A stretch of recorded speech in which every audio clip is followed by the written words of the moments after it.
witnessing here. A textbook case of talking about communities instead of talking with them. Pedro Pizarro, president and CEO of Edison International, found time this week to sit down with the LA Times to discuss their so-called fast pay program for those impacted by the Altadena-Eaton Canyon fire. We think it is neither fast nor fair, but when we organized the community town hall, Southern California Edison first confirmed participation and then abruptly canceled. There was no time available on Mr. Pizarro's calendar for a face-to-face conversation with the individuals and families who have lost everything due to the negligence of Southern California Edison.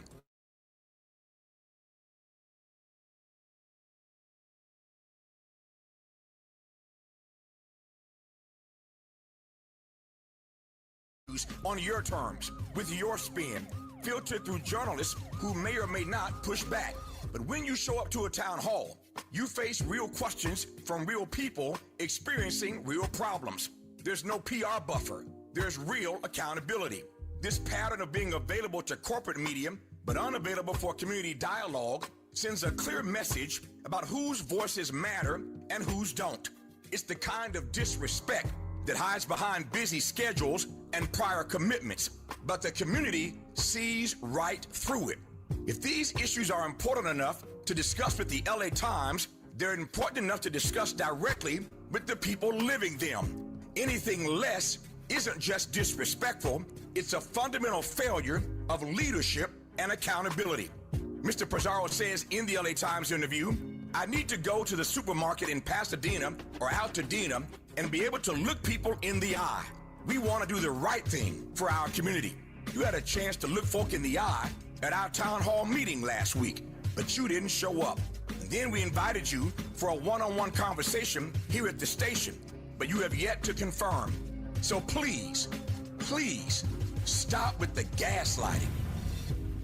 With a KBLA Talk 1580 editorial, I'm Tavis Smiley, and as always, we welcome your feedback.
Live from historic Leimert Park in Los Angeles, California, I'm Tavis Smiley, and I'm so glad to see you and me.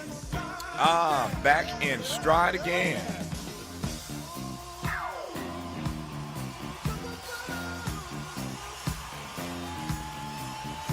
Before we get started with today's show, let me invite you to follow me on Facebook and Instagram at The Real Tavis Smiley, and get updates on X, that's formerly Twitter, at Tavis Smiley. By the way, should you miss any part of today's program or want to catch up on previous shows, you can always visit thetavismiley.show.com. That's thetavismiley.show.com, or wherever you get your podcast, and listen to the Tavis Smiley podcast version of this live program at your leisure. Another great show on tap for you today. In our second hour, two conversations. Up first, the director of the Rethink Trade program at American Economic Liberties Project, Lori Wallach,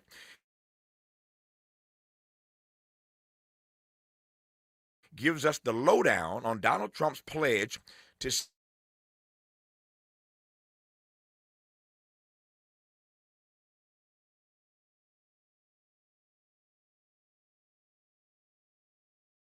Josh Johnson of The Daily Show doing a bit about all the things this tariff money is supposed to pay for. Take a listen.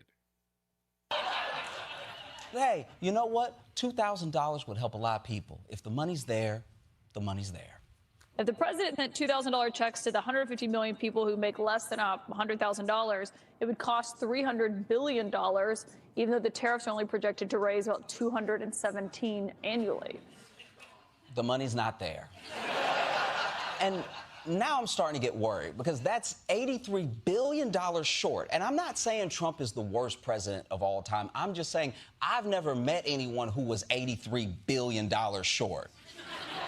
And by the way, he's only $83 billion short if he hasn't promised the tariff money to anybody else. We're going to take some of that tariff money that we made, we're going to give it to our farmers. The big thing we want to do is pay down debt. The president tapped into tariff revenue to keep WIC money for women and infants and children going out the door. Tariffs is one of the reasons why we have the money in the Treasury to actually be able to pay our troops. I think the tariffs will be enough to cut all of the income tax. Donald Trump's suggesting the tariffs could fund the country's child care needs. That'll easily pay for the Golden Dome, and we'll have a lot of money left over. Money left over?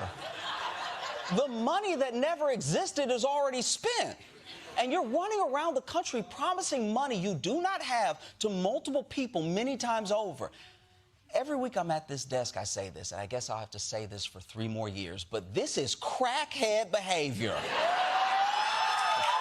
Speaking of crackhead behavior, that's what I told the brothers in the barbershop. Put down the crack pipe. That $2,000 check that you're looking for ain't coming no time soon. Anyway, we'll talk to Lori Wallach and get the details of this pledge and what that's all about on the top side of Hour 2. On the B side of Hour 2, Kristen Crowell, Executive Director of Fair Share America, explains why billionaires, not SNAP recipients, are the ones who need to stop feeding at the government trough, and how her group wants to make the oligarchs pay this time around. In our third hour, 2 more conversations. Up first, Grammy-nominated poet, journalist, and filmmaker Kevin Powell on the upcoming virtual screening of his documentary about manhood. It's called When We Free the World. And on the B side of Hour 3... Inspired by a true story. My name's Sarah. You can call me Bert. A girl's ambition. I got it all on my land. It's a sign. I believe in signs. A corporation's greed. I don't trust anything you say. You had eyes like a sneaky pig. Experience an inspiring story. They might have the money, but we have the dignity. For the whole family. I'll give you $20 an acre. I ain't selling. An 11-year-old girl booted you out of here. That must be so embarrassing. Sarah's Oil. Rated PG. We'll be joined by actor Kendrick Green, one of the stars of the film Sarah's Oil. The film recounts the story of a young black girl who became a millionaire after black gold was discovered on her Oklahoma land. Kendrick is one half of a Hollywood power couple. His wife is Sonequa Martin Green of The Walking Dead and Star Trek Discovery. But in this first hour, let's talk politics and more with CNN contributor and co-founder and co-CEO of the streaming service We the Free, Shermichael Singleton. Before I get Shermichael on, I got a couple of clips I want to play. Let's do one now, Miles, and we come forward, I'll do the other 2.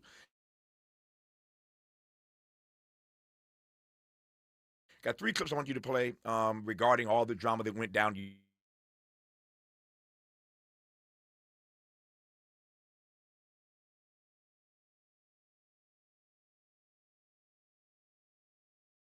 Saudi Arabia.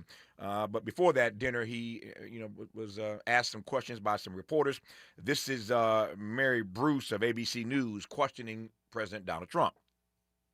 Why wait for Congress to release the Epstein files? Why not just do it now? You know, it's not the question that I mind, it's your attitude.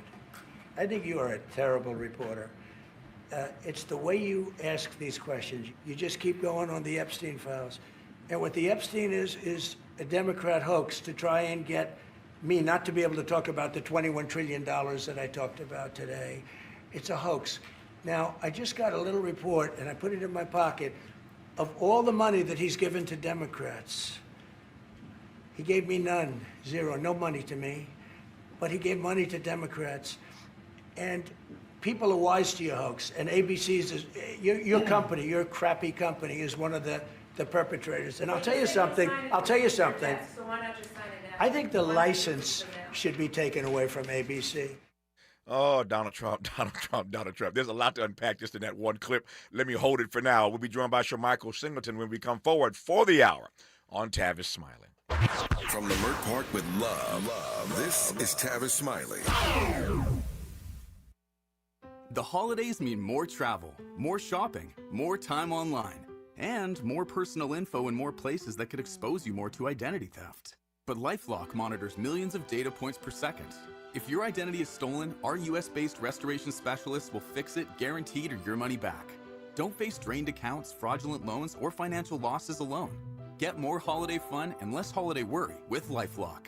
Save up to 40% your first year with promo code NEWS. Visit lifelock.com. Terms apply. Guys, don't propose with a ring that she didn't pick out. Trust us, she already has a ring in mind. So engage with Gage Diamonds, in person or online, where Gage's skilled ring designers will work with her to create the perfect setting, matched with the perfect stone. Gage specializes in exquisite lab-grown diamonds. Financing available. GageDiamonds.com. We're engagement's middle name. Make a move into a home of your own. With City National Bank's Ladder Up Home Loan Grant, you could receive up to $20,000 that you never need to pay back. Use it toward your down payment, save on closing costs, or to buy down your mortgage rate. Find out more at cnb.com/ladderuphome. City National, here for every stage of the journey. Property must be in a qualifying market in California, New York, or New Jersey. Additional terms and conditions apply. Not all applicants will qualify. Terms are subject to change without notice. City National Bank is an equal housing lender. Member FDIC. NMLS number 536994. Hey there, Los Angeles. This is James Lucky Jr., publisher and editor of Los Angeles News Observer. Are you hungry for news that matters to you in the African-American communities of Los Angeles? Well, buckle up, because we got the scoop you've been craving. Stay in the know and never miss a beat with our free weekly publications conveniently available near you. Or hop on the digital wave and become an exclusive subscriber at OGNSC.com. Don't forget to join the party on Instagram and Twitter at OGNSCINC for behind-the-scenes access and sizzling updates. No more FOMO. Let's stay informed, connected, and empowered together. Hey.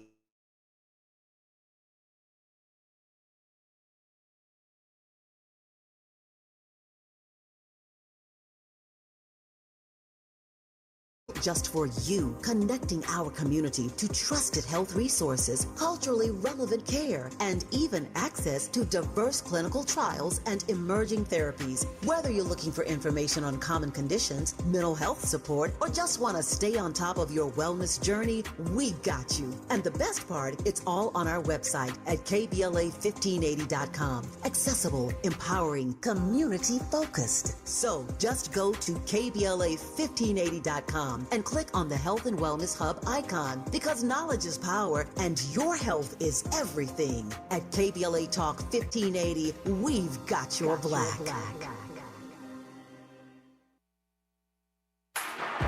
Less monologue, more dialogue. Tavis Smiley continues right now. He does indeed with Shermichael Singleton, CNN contributor and co-founder and co-CEO of We the Free, the streaming service. I'm going to let him loose for the rest of the hour, I promise, in just a second. You heard the clip from Donald Trump about the happenings yesterday on Capitol Hill regarding these Epstein files. Here now, Speaker Mike Johnson. Any reaction to Leader Thune seeing the bill without adding amendments or changing it? I'm deeply disappointed in this outcome. I think I'm told I've been at the state dinner. I don't know. I was just told that Chuck Schumer rushed it to the floor and put it out there preemptively. It needed amendments. I just spoke to the president about that. We'll see what happens. So is he? Do you think he may veto it? You say you spoke to the president? I'm not saying that. Is he supportive of it in its current form? We both have concerns about it, so we'll see. I was thinking it with the Crown Prince. We couldn't call it. Are you frustrated with the majority leader? Are you upset with the majority leader? That's Mike Johnson, Speaker of the House, on his way into that state dinner last night, being asked about John Thune calling for a vote pretty immediately in the U.S. Senate. When I was on the air yesterday, I didn't think that vote was going to happen so fast. That thing went down quick, and Johnson complaining there that it went down so quickly there were no amendments. So he's mad that the Senate passed it so quickly without the amendments they thought it needed. There's Mike Johnson. One final clip. Here's he just mentioned, I mentioned a moment ago, Chuck Schumer, minority leader. Here's what Chuck Schumer had to say.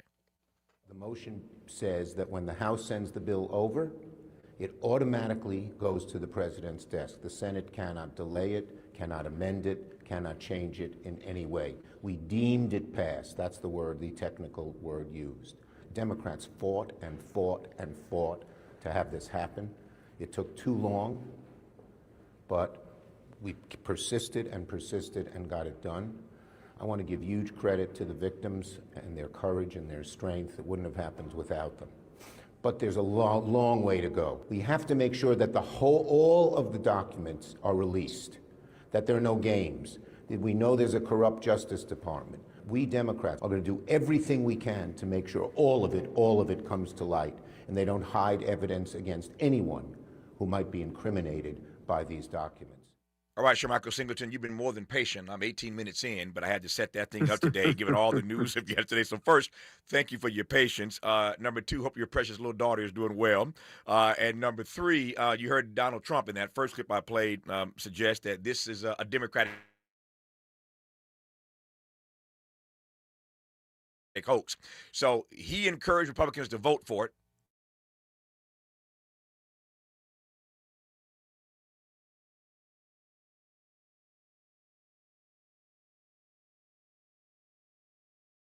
Two months, man. There you She's go. growing There you fast. go. There you go. But, you know, look, this is fascinating. I got a lot of friends on Capitol Hill who are Democrats. And I understand, while I don't agree, I understand the reasons why Democrats really wanted to push this. I've talked to a lot of my friends. They're very transparent. Like they saw a political advantage to them, in part because their belief at the time was that this would really harm the president because Trump, for whatever reason, just did not want these files to be released. And now what we're seeing, and I have checked in with some of my same friends saying, well, how are you guys going to handle this? And everybody's trying to figure it out. Because now you're seeing a lot of people implicated with Epstein. Former Treasury Secretary Larry Summers, Democrat Michael Wolff, who's a journalist frequently on MSNBC, certainly not a fan of Donald Trump. Former White House counsel Catherine Rumler. Then, of course, you got some Republican individuals. Mitt Romney was named as a potential having received money. Congressman Ro Khanna, who I actually personally like, received money from Epstein. So it seems like everybody, for the most part, has received a lot of money from this guy, including some very, very powerful Democrats. You have Stacey Plaskett, who Epstein was, when he was alive, he was a resident of hers from the Virgin Islands, I believe. And so I think the plan for Democrats strategically, which again, as a strategist, I get it, was to try to cause some harm against Trump, say Republicans aren't wanting to support victims. I mean, I can see how that narrative would be palatable for a lot of women in particular. I get it. But the expectation, Tavis, was not that there would be a lot of Democrats also having very, very personal relationships. I mean, Summers was seeking dating advice from a guy who was at that point already convicted of child sexual abuse. I mean, who would have imagined that? And so I think this has caught a lot of people off guard in Washington. I've been talking to a lot of people on both sides about this, and everybody's quite honestly surprised. That said, I think you just got to release the files. When the president was running last year, he ran on releasing the files. A lot of Republican voters want to release the files. I don't think that, while it's embarrassing to the president, I haven't seen anything to suggest that the president had any type of direct involvement with Epstein and young women. And MSNBC had about 7 or 8 survivors on a month ago, and I actually tweeted about this because I thought it was an amazing interview that they conducted. And then they asked about Trump, and the victims were like, look, I'm not a big Trump fan, but he wasn't implicated in this. Virginia Woolf, who was the most outspoken Epstein survivor, unfortunately, she passed away, I believe, several years ago, maybe 2 years ago. When she was alive, she was asked about Trump, and she pretty much said, look, I can't recall ever seeing him do anything that was illegal and nefarious, but there were a lot of other very powerful men. And so I'm wondering if this is more about wanting to protect very powerful, wealthy individuals than anything else. And I think there's going to be a lot of names that are going to come out of this that's probably going to surprise a lot of people. Yep. So let me say 3 things in response, and then I'll turn it back to you. In no particular order. Number one, any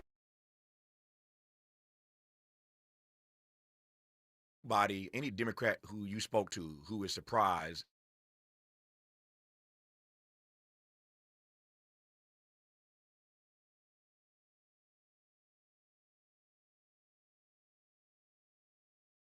files released. So you've gone hard, and I ain't mad at you. I don't even disagree that Democrats saw an opportunity in this. You're right about that. So if they told you that, they're being honest. They did. But let's be clear, Shermichael, it's not just the Democratic base.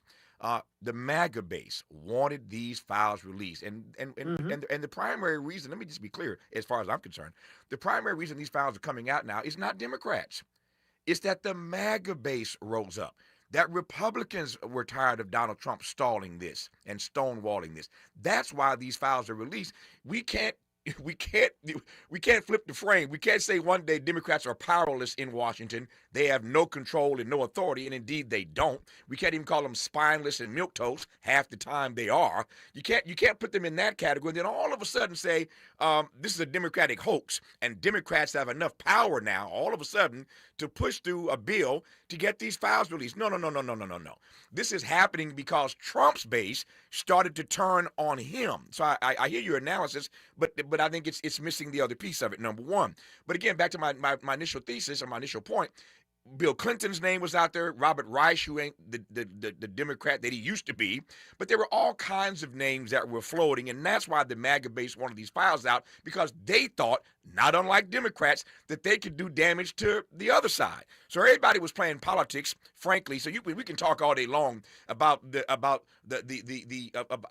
plight, the sick and sad plight of these young girls that they were subjected to because of Jeffrey Epstein, and that's as real as rain. Make no doubt about it. It's sick, and it ought to be called what it is.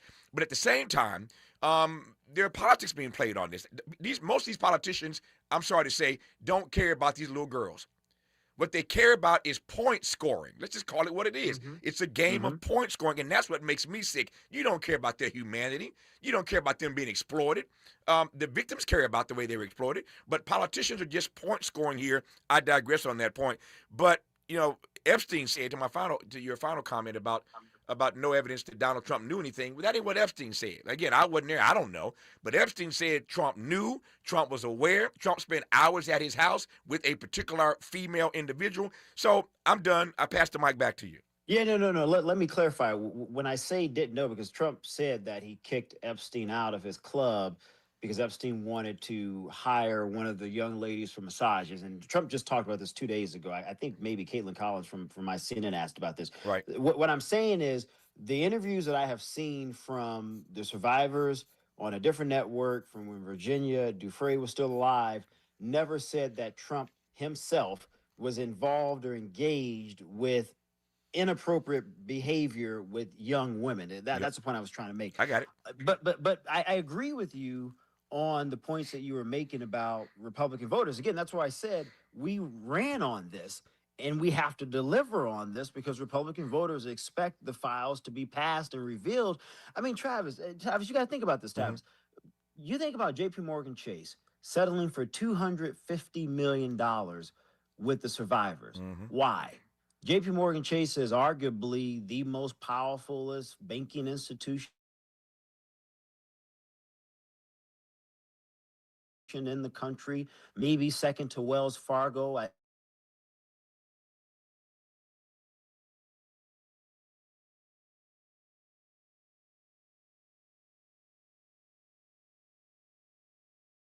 To hide if they were not aware of what Epstein may have been doing. He had a lot of money with him.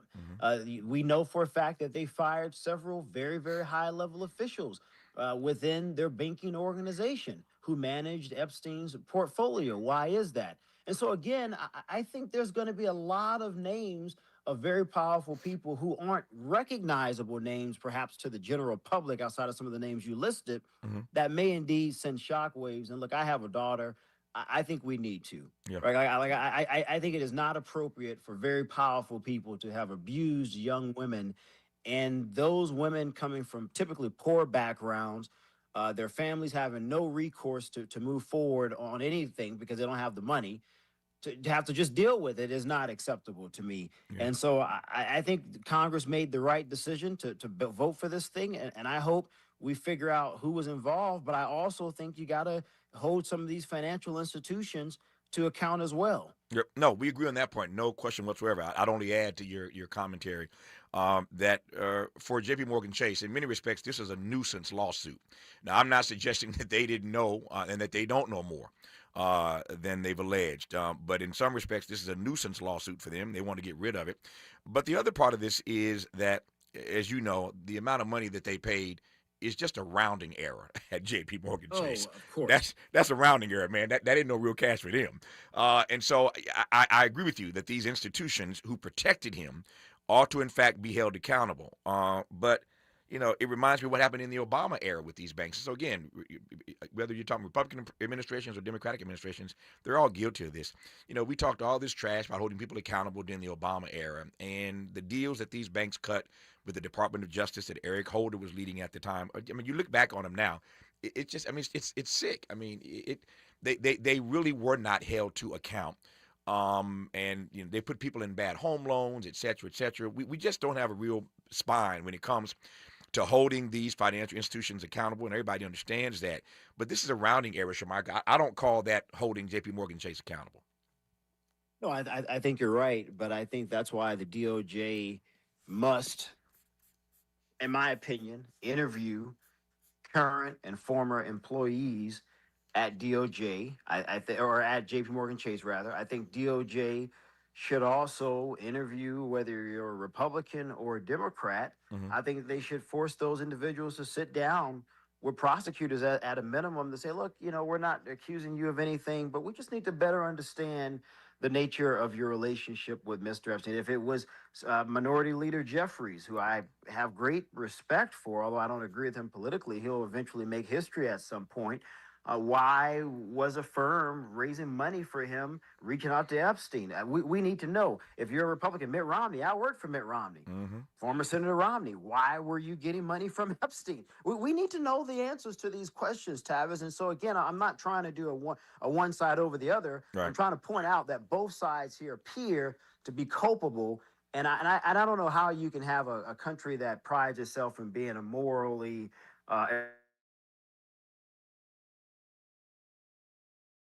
erect country not want to protect the most vulnerable citizens.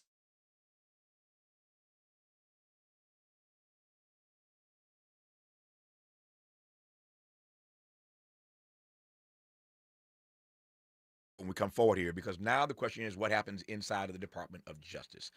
What does Pam Bondi do? So it's been passed by the House, passed by the Senate, although Mike Johnson ain't happy about that. Now it goes to Donald Trump for signing. Donald Trump, I suspect, will sign this. He said he would. He'll sign it. And then the real questions begin about what actually happens. Are these files ever really going to come out? And how slowly will they come out? Will they, again, never come out because of these active investigations that Donald Trump has called for? And Pam Bondi's on the record saying we don't release files when there are active investigations underway. So what happens next is the real question. Again, I said a week or so ago about the shutdown. You know, we got to be careful about this irrational exuberance. And I think that there's some people who, you know, irrationally exuberant about the fact that these votes went down. But we ain't there yet. Let's talk about that part when we come forward. Shermichael Singleton on Tavis Smiley. Helping to stretch your moral and political imagination. This is Tavis Smiley. I'm Bree Wood with BIN News Now. Chicago aldermen have rejected Black Mayor Brandon Johnson's $600 million tax plan, including his corporate head tax. The message is so strong, so clear, and pretty transparent from the taxpayers. They want us to go back and find those efficiencies, find the cuts, and not continue to stick them with new taxes. Johnson warned the alternative could be property tax hikes, garbage fees, or a grocery tax. Reverend Jesse Jackson is out of intensive care at Northwestern Memorial Hospital in Chicago. The 84-year-old civil rights leader, diagnosed with a rare neurological disorder called PSP, remains stable and will continue receiving care there. And Cynthia Erivo will open this year's Macy's Thanksgiving Day Parade. The Wicked Star joins Busta Rhymes, Sierra, Kool and the Gang, Lil Jon, and more. Watch on NBC Thanksgiving Day at 8:30 a.m. Get BIN News Now on demand 24/7 on the iHeartRadio app. It's the Black Friday of all Black Fridays now at Big O Tires. Buy 3, get 1 free on select tires with paid installation, or get 50% off a full synthetic oil change and 20% off any repair service. It's Black Friday now through December 7th at your local Big O Tires. Hard rock style is coming to the Central Valley, just 15 miles south of Bakersfield off Route 99. You'll find world-class gaming and entertainment. Less drive time equals more playtime. The all-new Hard Rock Casino Tejon, opening November 13th. This is the KBLA Sports Minute with Ray Richardson. LeBron James made NBA history last night and showed people he can still play some ball. In his first game since April 30th last season, in the first round of the NBA playoffs, LeBron made his season debut in a festive 140-126 win for the Lakers over the Utah Jazz. LeBron had 11 points, 12 assists, and 3 rebounds in 30 minutes. He became the first player in NBA history to play 23 seasons, moving past Vince Carter, who played 22. It was the 7th time in LeBron's career that he finished a game with more assists than points. LeBron, who turns 41 on December 30th, took only 7 shots last night, but made 2 of 3 three-pointers. Not a bad performance after being sidelined since training camp with a sciatic nerve condition in his lower back and right leg. LeBron will have more time to work on his conditioning. The Lakers don't play again until Sunday at Utah. No debate. No speculation, just the info you need.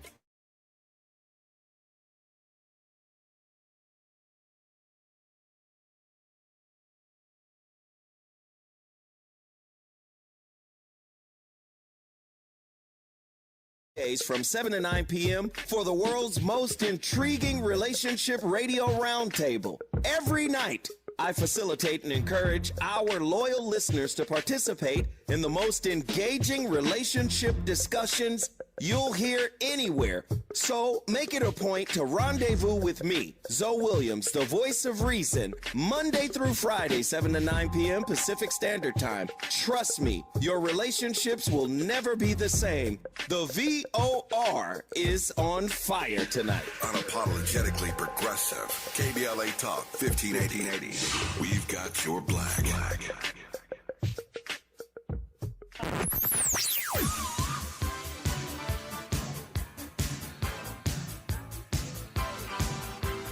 This is KBLA Talk 1580. Talk radio. That's music to your ears. We're unapologetically progressive. KBLA Talk 1580. Paid for by government.com. Did you know? The United States Mint has issued a new Morgan silver dollar coin in proof condition for the first time. Not only that, they are also minted in 99.9% pure silver for the first time ever in history. Coin experts are calling this an amazing opportunity for anyone that knows the enduring popularity of Morgans. But you must hurry. Only 400,000 of these legal tender silver dollars were issued. These first ever Morgan silver dollars are brand new with stunning mirror-like finish, minted by the iconic San Francisco Mint. Call now and you're guaranteed a new first ever 99.9% pure silver proof Morgan dollar. To learn more, call 1-800-973-9717. If you order now, you will receive a free coin collector bonus pack, a $25 value, free with every order. Call 1-800-973-9717 now to secure your new Morgan silver dollars before they are gone. That's 1-800-973-9717. Hear that? That's the sound of your life. Perfectly imperfect. Beating in rhythm to the world you've created. But every time you drive after drinking, the music gets drowned out. Your life sounds pretty great. Don't let a buzz ruin it. Buzz driving is drunk driving. Don't drive buzzed. A message from NHTSA and the Ad Council. More honesty than you can handle. More empowerment than you can imagine. You're tuned in to Tavis Smiley. Tavis Smiley, Shermichael Singleton, CNN contributor that we enjoy watching regularly on the network, and also the co-founder and co-CEO of We the Free, a streaming service. Pleased to be in conversation with Shermichael. So in case you just tuned in, we've been talking for the first half hour of this conversation about the obvious, the Epstein files. The vote went down yesterday. The House passed it overwhelmingly. Senate passed it overwhelmingly. Donald Trump has said that he would sign it once passed. And so let's assume that Donald Trump, Shermichael, signs this thing in short order. And then it's in the hands of Pam Bondi as Attorney General. And you and I are aware this audience is brought. Right, they are aware of all open investigations, which Donald Trump, in fact, has called for. He's called for open investigations of the Democrats that are named in this document, not the Republicans, just the Democrats. Donald Trump calls for investigations. But if there are active investigations that are underway, Pam Bondi has been on the record heretofore saying we won't release and can't release documents while these investigations are active. So then you've got this issue where the politics are being played once again. You heard that reporter from ABC ask Donald Trump, we didn't need to go through all these shenanigans. You could have just told them to release the files, and we'd be done with all of this. So again, there's so many games being played on so many levels here. But what's your read of what happens next inside the Department of Justice? What does Pam Bondi do now? I think it depends on two things. I mean, one, it is customary. You know this. You've covered multiple administrations when they're typically when there are high-level investigations going on within DOJ. They are very, very reluctant to release any information. And usually they say, because we don't want to release anything in an active investigation that could somehow negatively impact an investigation if they have to go before a judge or ultimately before a jury, which it typically makes sense.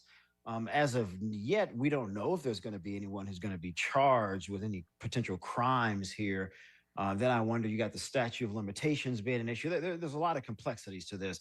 So I think that's one way the president can just sign this and then they don't release anything until the president's out of office. That's one option.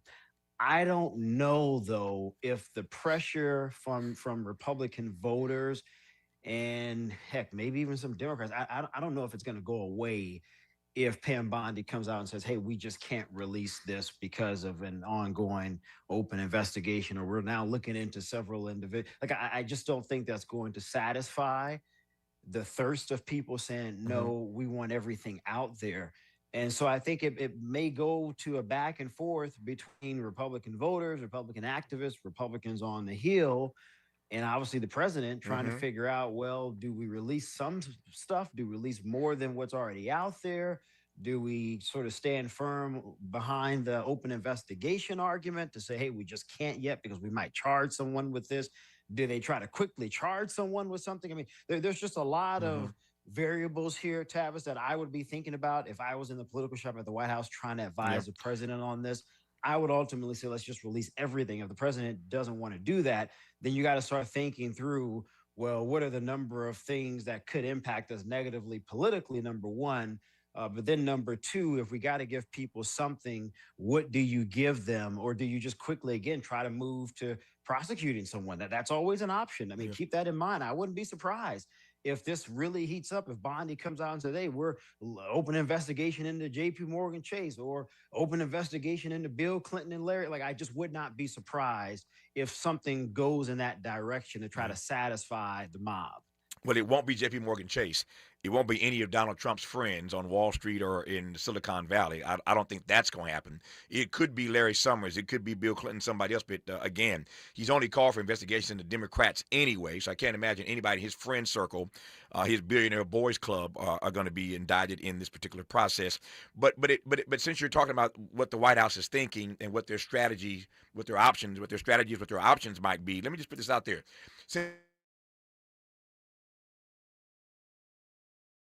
Since Donald Trump, again, is the one who called for these investigations, Trump tells her, but since he called for these investigations, that would ostensibly be the thing holding up the release of all of these files. How much blowback does he get for that? Again, to your point, from his base and certainly from Democrats, you're the guy who called for the investigations. These investigations are holding up the release. How much blowback does he get since he set this thing in motion? I don't think it would matter what Democrats really say, but I do know for a fact it would matter how the base responds to this. Right. I think a great example would be the most recent elections on Tuesday from my state of Virginia to New Jersey and New York, where Democrats were able to do fairly well, in part because of the arguments about affordability and the cost of living. Hey, Now, Shermichael. Yep. Come on now. Don't say fairly well. They killed it on election day. Come on now. Give them that respect. Democrats killed it on election day. What I mean by okay, so let me clarify my point when I say fairly well. When I say fairly well, when you look at the number of people who turned out versus those who could have turned out, right. I mean, it's just really kind of sad that our political engagement just isn't where it even used to be just 15 years ago. Mm-hmm. So that's when I mean fairly well. For example, in Virginia, we had pretty good turnout on Republicans and Democratic side, but when you look at previous elections, I mean, literally 8 years ago, I was looking this up a week ago, and I was on air talking about it. The numbers are down, Tavis, by at least 8 or 9 points in Virginia alone. And just as a strategist who loves the electoral process, that just doesn't make me very happy. But they said, just not engaged. But they set records in other places. They set records in New York and New Jersey, here in California. That's true. Yeah. But the overall point, I don't want to get lost in that. The point that I was trying to make, though, is what you're now noticing on our side is that there's a shift in strategy. Everybody's talking about affordability. The vested President Trump, that's why he has a 50-year mortgage thing, the $2,000 checks. I mean, all this stuff is just to try to figure out how do we address that. There's been a pivot because there's a recognition that, holy smoke, we're not only lost the elections across multiple states, but even our own base are not very happy with the lack of deliverables on this. I would imagine you would see something similar if there is a persistence of anger from the base on this Epstein thing, then I think the president would pivot. He just wouldn't have a choice, especially when you think about midterms coming up next year. You have a federal court in Texas that just said that Texas legislatures with their attempts to gerrymander the 5 new congressional districts, that can't go forward in 2026. So whatever gains that was hoping for there are likely not to occur. So now you really got to re-envision what the overall 2026 strategy is going to look like. And you certainly can't lose any of the base, considering the state of the economy right now. Maybe that changes, who knows? So I think there could be a real pivot from the White House if the base says, no, we don't care about an open investigation. Yeah, Bill Clinton is great and all, we're happy about it, but we need more. Then I think the strategy would change. I think the president might get to a place where he says, look, we just got to release this stuff. Yep. I think what Shermichael and I do agree on, and we don't always disagree. We are friends and brothers, and I think I like talking to him because he is at least one of the more thoughtful conservatives that I could talk to on this program. So I appreciate that. But I think what we agree on, Shermichael, at this point, our conversation for the last 45 minutes notwithstanding, there are more questions than answers, and that's why I mentioned that notion of people being irrationally exuberant in this moment about what happened. Yeah, the vote went down. Yes, Republicans supported it. Yes, Donald Trump has said he would sign it. Yes, you're probably one step closer to more documents coming out, but we ain't coming out, and they may never come out. These votes. These unanimous votes notwithstanding. So I think we agree on this. At the moment, there are far more questions than there are answers about what happens next. So we'll leave it there on the Epstein thing. More questions than answers. We'll keep tracking this as necessary, although I wish there were other things we could talk about, but it is the news of the day, and so we can't stick our heads in the sands and avoid talking about it for that reason, if for no other. Now, you heard Shermichael a moment ago mention the 2026 elections. That's where I want to go when we come forward, because there was some other big news yesterday. It wasn't all about Jeffrey Epstein and Donald Trump and Saudi Arabia. A federal court has blocked the Texas Republicans' redrawn congressional map. All this mess got started because of Texas and Florida and then California, and Gavin Newsom got in. We did our thing on Election Day, et cetera, et cetera. Other states have made moves, Missouri, et cetera.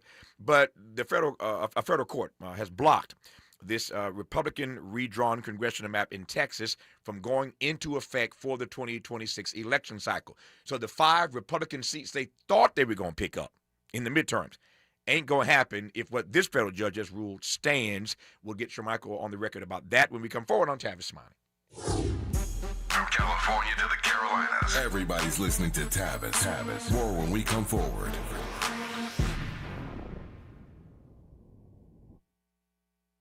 Hey, can you blow up some balloons for Jack's party? I can't. I'm so congested. You need Sinex Severe from Vicks. Sinex Severe nasal spray. Yeah, just Sinex. Breathe. Sinex Severe instantly relieves nasal congestion and works 6 times faster than nasal decongestant tablets. The 12 hours of relief allow you to get back to the moments that matter without congestion. Daddy, we need more balloons. On it. Try Sinex Severe from Vicks. Just Sinex. Breathe. Use as directed. As a mom, comforting my family is what I do best. Vicks Vapor Stick provides soothing, non-medicated Vicks vapors in an easy-to-apply stick, and it dries fast, so there's no mess. I use it to comfort myself and my family. Thanks, Mom. Vicks Vapo Stick, soothing comfort for the whole family. And try Vicks Vapo Shower Max for steamy Vicks vapors when you need more comfort for yourself. Use as directed.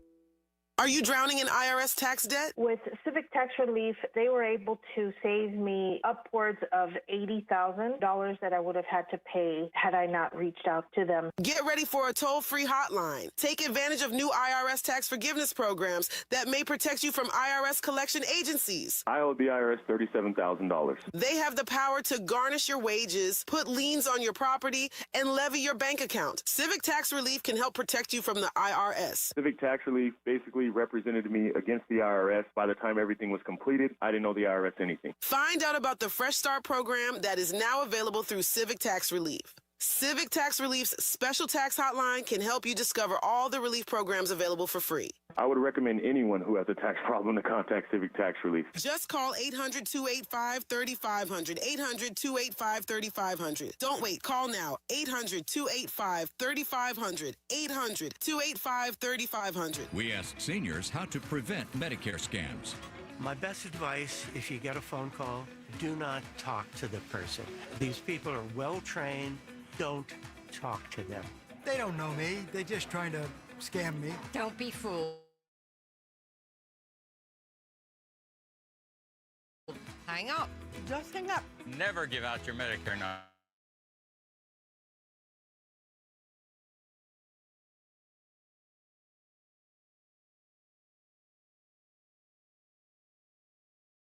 Statements monthly. Scammers can get a hold of your number, order medical devices through your account, and you're not even going to know about it if you don't look at your statement. Check your statement every month.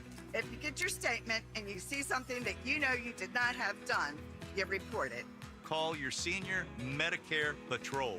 To report Medicare fraud, call the Senior Medicare Patrol at 855-613-7080. Helping to make you the most knowledgeable person in your circle of friends. This is Tavis Smiley. Tavis Smiley, CNN contributor Shermichael Singleton, co-founder, co-CEO of We the Free, the streaming service. Pleased to have Shermichael in conversation to kick off today's program. So, enough of the Jeffrey Epstein stuff, at least for now. But I want to pivot to this federal court decision to block Texas Republicans from implementing this redrawn congressional map. Texas is, in some ways, ground zero for these redistricting wars that we find ourselves in. But a judge says not so fast. So these 5 Republican seats they thought they were going to pick up in 2026 ain't going to happen, Shermichael, if this decision holds. And about that, you say what? Yeah, I'm not surprised by it. I mean, there's an interesting duality to this for me. I mean, as a strategist, I get why Republicans attempted to do what they did in Texas. I certainly understand the benefit, the gains that it would have yielded in terms of maintaining the House. I get all of that. I get the counter arguments. Look at states like Illinois, which even Democrats have acknowledged have gerrymandered like crazy. I get all of that. That's a very fair critique. Mm-hmm. I just don't think this is sustainable. I get California's response. I don't agree with that either. And I think that this ruling from the federal judge, if it stands, maybe Texas will try to contest this all the way up to the Supreme Court. We'll see what happens.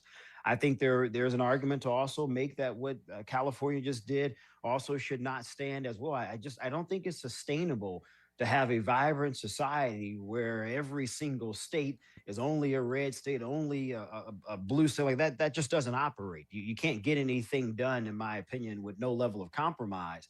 I think you got to kind of have what some states have done. California tried this when Schwarzenegger was governor. You guys technically do have a committee. I don't think it's as effective as its initial intent were to try to make sure you have a fair, equal number of blue and red congressional districts based on population.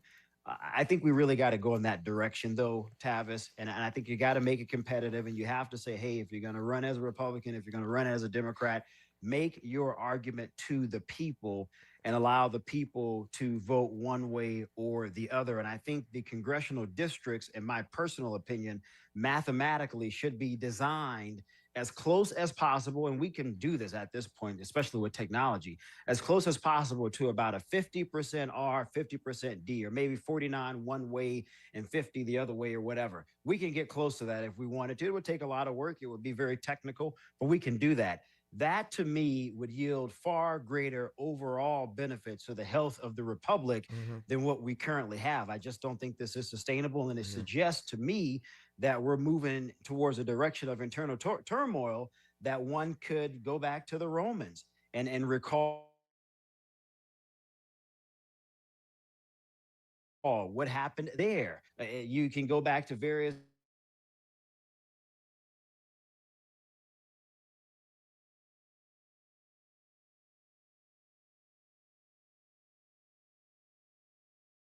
the grievances of the overall people, that they said, well, you know what, we're going to do it our way only. And then the other side said, we're going to do it our way only. Well, then you start to see significant decay because, again, it's unsustainable. So I think the judge made the right decision. We got to try to protect this thing, man. It's very fragile. And having one red state and one blue state is just not the way to do it. Nope, I agree with your assessment that we ought to be in the business of trying to find ways to make these districts more balanced, for lack of a better word. But as my big mama would say, that's just too much like right, Shermichael. It's just too much like right. I've long believed and said so many times on this program, I've lost count, that gerrymandering is one of the great threats to this experiment in democracy. It alongside poverty and any number of other things I can mention. But gerrymandering, to my mind, is one of the greatest threats to the stability of this democracy. And you heard Shermichael echo my sentiment in that regard. This is clearly a major blow to Donald Trump, this decision by this court, because he's the one who called on these Republicans in Texas to give him some new maps, would give him more seats. Greg Abbott got behind that idea. He has promised, Greg Abbott, that is the governor of Texas, promised to swiftly appeal to the U.S. Supreme Court. So again, not unlike the Jeffrey Epstein files, this drama ain't over either. But I do want to add that this ruling signed by Judge Jeffrey Brown, who Shermichael mentioned a moment ago, this judge was nominated by Donald Trump. And so it's a Trump judge. We always ask, who was the judge? It's a 3-judge panel, but it was a Trump judge who signed this order. I quote from him now in his ruling: the public perception of this case is that it's about politics. To be sure, politics played a role in drawing the 2025 map, but it was much more than just politics. Substantial evidence shows that Texas racially gerrymandered the 2025 map, close quote. That's a Republican appointed by Donald Trump acknowledging that Texas racially gerrymandered the 2025 map, far more than politics. A rarity for a Trump judge, I think, to say something like that, but I thought I'd share it with you. Our remaining moments with Shermichael Singleton when we come forward on Tavis Smiley. This is getting good. Yeah, man. Tavis Smiley continues when we come forward.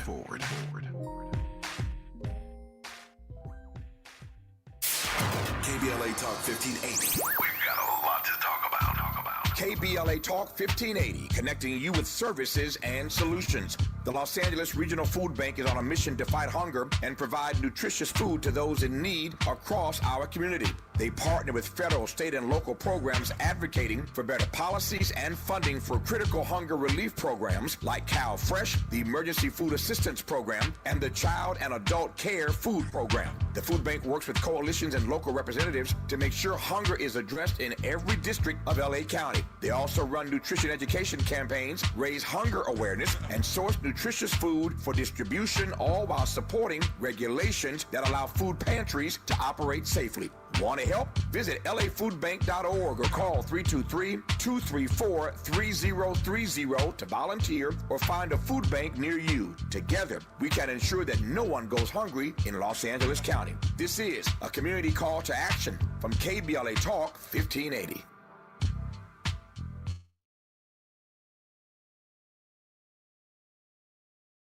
Texting privacy policy and terms and conditions posted at textingterms.us.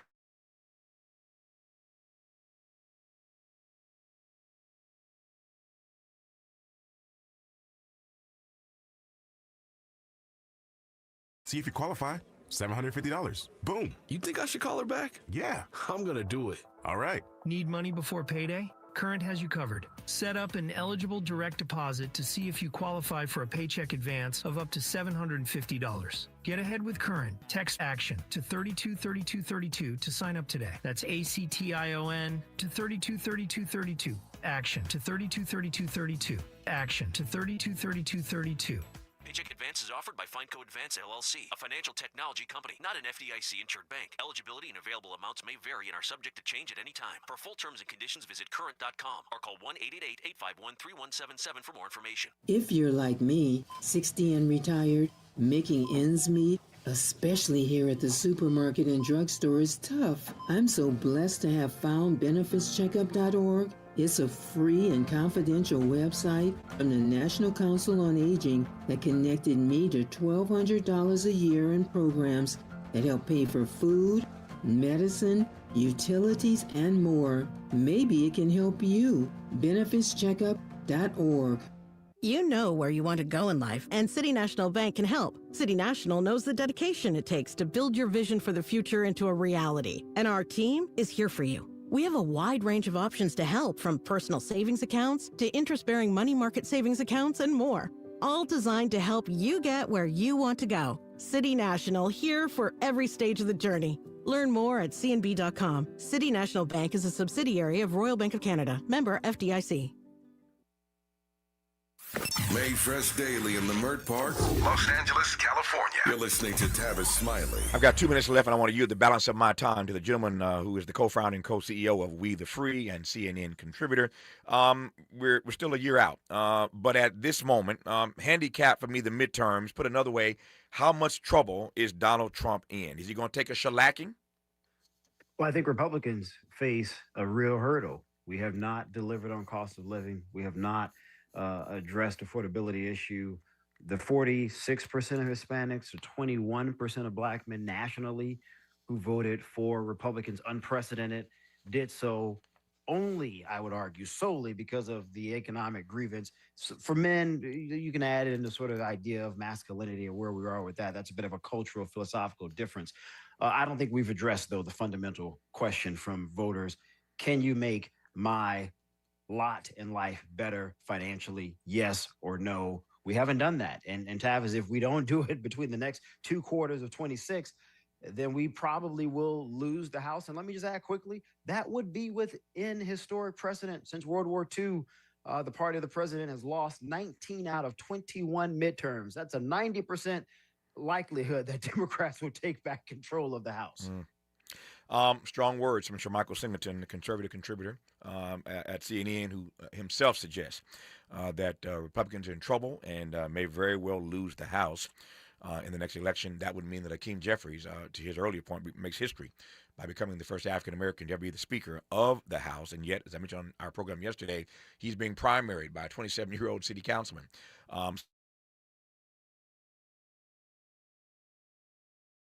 So Democrats are being primaried all across this country. I think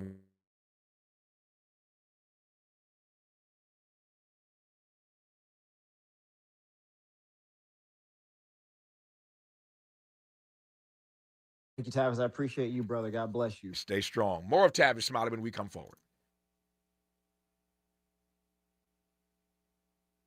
KBLA 1580 Santa Monica. I'm Bree Wood with BIN News Now. Chicago aldermen have rejected Black Mayor Brandon Johnson's $600 million tax plan, including his corporate head tax. The message is so strong, so clear, and pretty transparent from the taxpayers. They want us to go back and find those efficiencies, find the cuts, and not continue to stick them with new taxes. Johnson warned the alternative could be property tax hikes, garbage fees, or a grocery tax. Reverend Jesse Jackson is out of intensive care at Northwestern Memorial Hospital in Chicago. The 84-year-old civil rights leader, diagnosed with a rare neurological disorder called PSP, remains stable and will continue receiving care there. And Cynthia Erivo will open this year's Macy's Thanksgiving Day Parade. The Wicked Star joins Busta Rhymes, Sierra, Kool and the Gang, Lil Jon, and more. Watch on NBC Thanksgiving Day at 8:30 a.m. Get BIN News Now on demand 24/7 on the iHeartRadio app. It's the Black Friday of all Black Fridays now at Big O Tires. Buy 3, get 1 free on select tires with paid installation, or get 50% off a full synthetic oil change and 20% off any repair service. It's Black Friday now through December 7th at your local Big O Tires. This is the KBLA Sports Minute with Ray Richardson. LeBron James made NBA history last night and showed people he can still play some ball. In his first game since April 30th last season, in the first round of the NBA playoffs, LeBron made his season debut in a festive 140-126 win for the Lakers over the Utah Jazz. LeBron had 11 points, 12 assists, and 3 rebounds in 30 minutes. He became the first player in NBA history to play 23 seasons, moving past Vince Carter, who played 22. It was the 7th time in LeBron's career that he finished a game with more assists than points. LeBron, who turns 41 on December 30th, took only 7 shots last night, but made 2 of 3 three-pointers. Not a bad performance after being sidelined since training camp with a sciatic nerve condition in his lower back and right leg. LeBron will have more time to work on his conditioning. The Lakers don't play again until Sunday at Utah. No debates, no speculation, just the info you need. That's your KBLA Sports Minute. I'm Ray Richardson. More news, opinions, and conversation when we come forward on KBLA Talk 1580. All I need is one mic. With a KBLA Talk 1580 editorial, I'm Tavis Smiley. Let me be clear about what we're witnessing here. A textbook case of talking about communities instead of talking with them. Pedro Pizarro, president and CEO of Edison International, found time this week to sit down with the LA Times to discuss their so-called fast pay program.